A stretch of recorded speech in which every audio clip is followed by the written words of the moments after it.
Alcohol, tobacco, and other drugs continued. Now we're on to talking about other drugs and making a difference. So far you've studied two drugs, alcohol and tobacco. This lesson is about other drugs, the ones most people think of when they hear the word drugs. The objectives for this unit: after this lesson you will be able to define key terms related to drugs, explain how drugs affect the brain and body, identify resources for help with a drug problem, research facts about drugs appropriate for younger students. This category includes prescription drugs and their potential drug misuse, like antibiotics and tranquilizers, over-the-counter drugs like aspirin and allergy pills, and substances like steroids and inhalants. It also includes illicit drugs such as marijuana, crack, cocaine, ecstasy, methamphetamines, and heroin.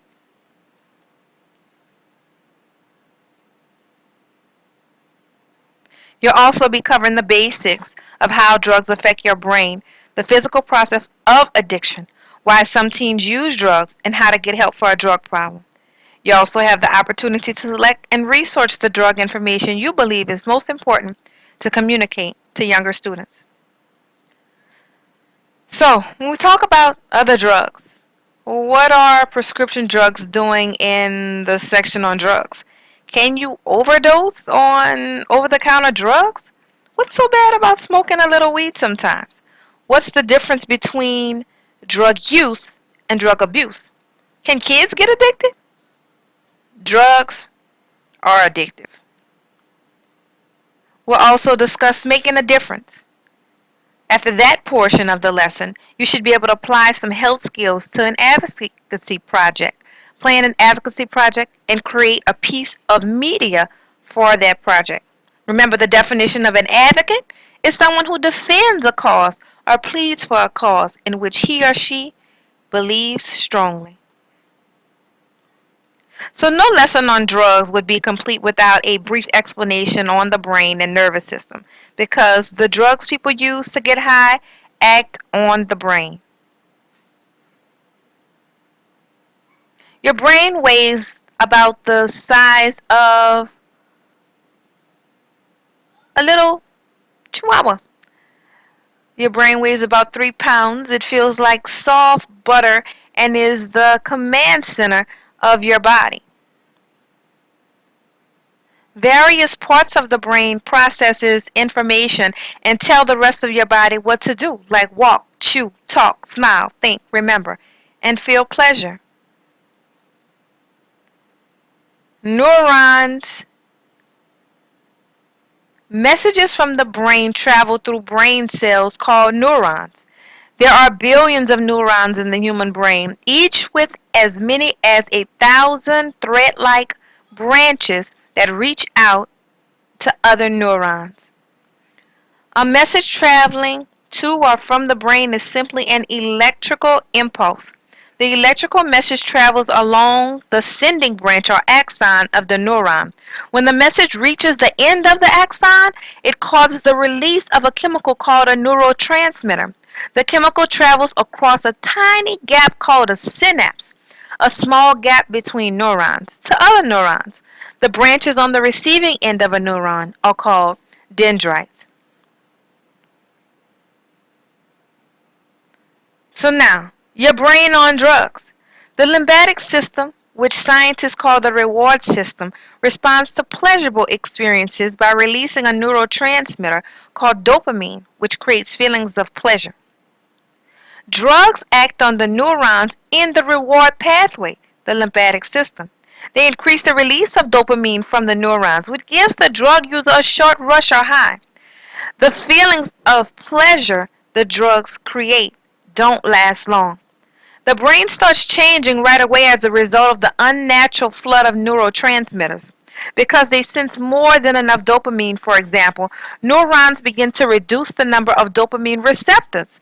Neurons may also make less dopamine.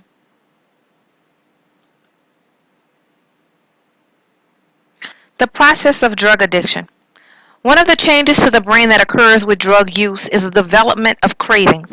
Just like craving french fries when you're hungry or sleep when you're tired, Someone who takes drugs and then stops will have a strong desire for more drugs. The brain has become trained to want those good feelings from the drugs. No one knows how many times a person can use a drug without changing his or her brain and becoming addicted.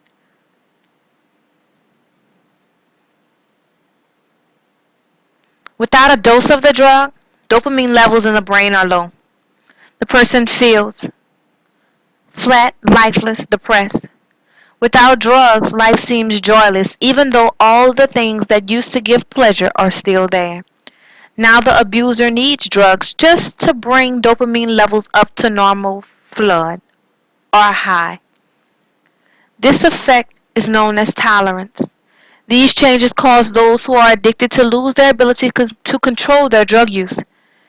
Because of the way drugs change the brain, drug addiction can be seen as a complex brain disease. It is characterized by compulsion and at times uncontrollable drug craving and use that persists even in the face of extremely negative consequences.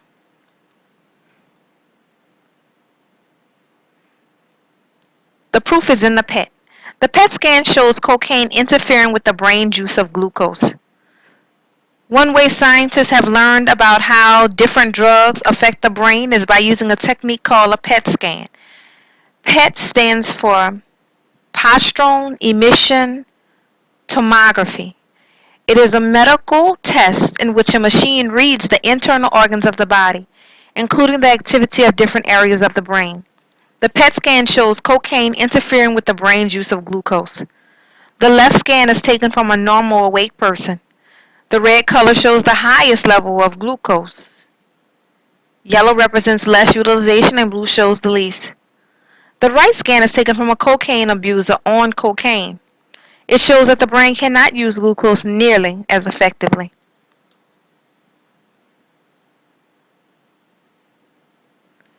There are many different other drugs that are illegal and that affect your brain and how your body and mind respond. Go through your lesson in your Unit 5 in Skills for Health and learn more about narcotics, anabolic steroids, stimulants, ketamine, LSD, depressants, ecstasy, and inhalants.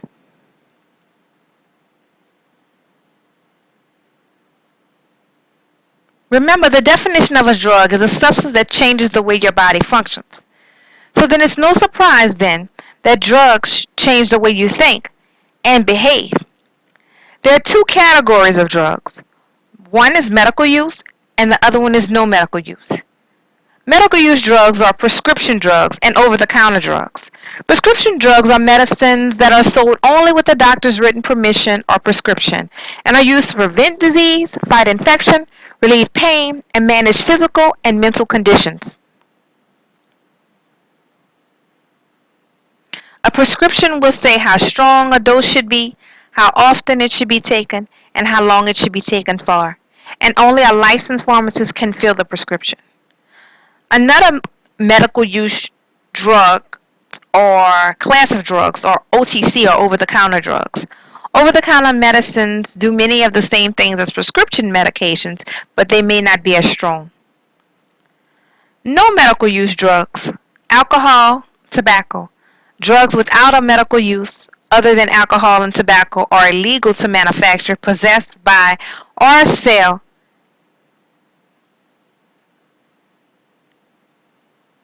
Alcohol and tobacco constitute two drugs that are illegal for youth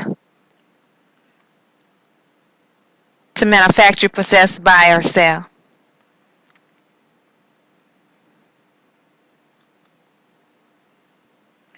Previous lessons discussed the internal and external influences on your attitudes and behavior about alcohol and tobacco. Here are some influences on abusing other drugs. Your sense of self, how you feel about yourself is an internal influence. One's internal sense of self is a very strong influence on using drugs. Many teens say they try drugs because they want to act or look different. They want to be more relaxed socially. They want to bulk up or lose weight. They want to escape painful family circumstances or forget depressing social realities. People who like themselves don't feel as much internal pressure to use drugs to be different. Those who are self-confident and are comfortable saying no also are less likely to be influenced by external pressures to use drugs than people who are insecure or critical of themselves. Those with a strong sense of self rely more on their own beliefs than on what others do and think. Some external influences, environmental and family stresses. If your friends use drugs, if celebrities we admire and the adults we know use drugs. Environmental family stress. Teens may use drugs to escape painful or frightening life circumstances such as family conflict, unsafe and violent neighborhoods, homelessness, and personal losses. If their friends use drugs, he or she will more likely use drugs. It's hard to be different no matter how self-confident you are. If your friends pressure you to smoke a joint or pop a pill, it is very difficult to say no thanks. It's a good time to practice your refusal skills and to think about trading your friends in for some new ones. The adults we know. The behavior of parents and other adults around us, as well as film and sports figures we admire, is also a strong external influence on us. If those adults are using drugs, their actions contribute to our own drug attitudes and behaviors.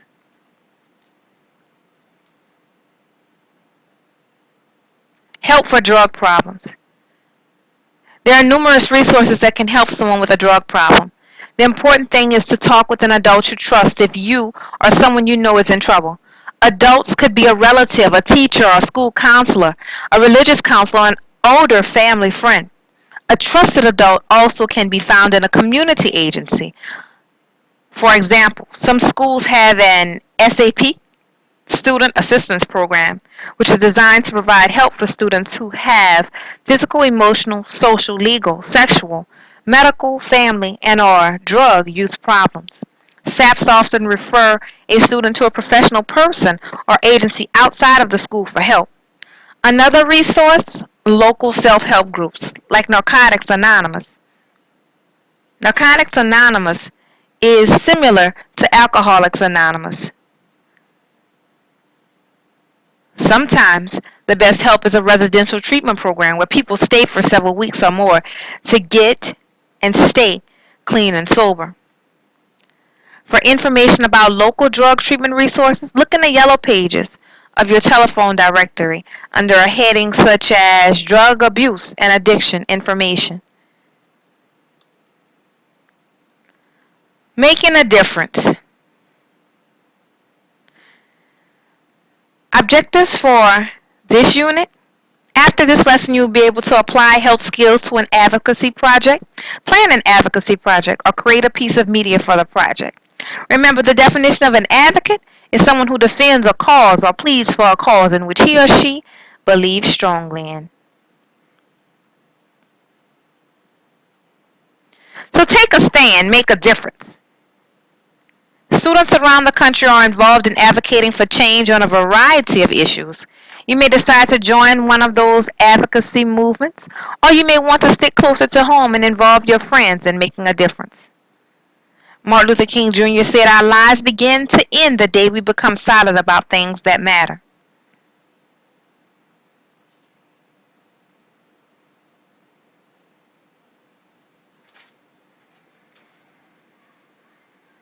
Quick skills review.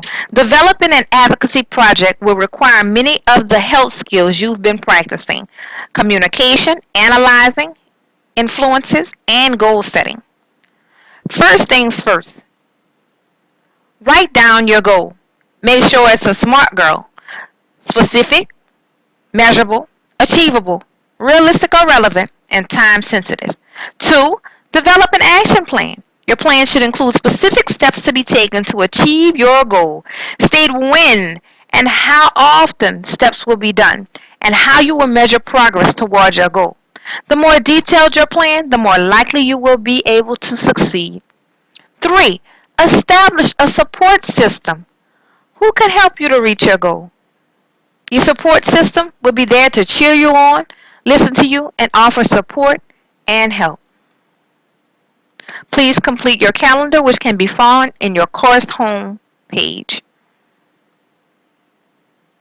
If you need to contact me, do so by K-mail first or by phone.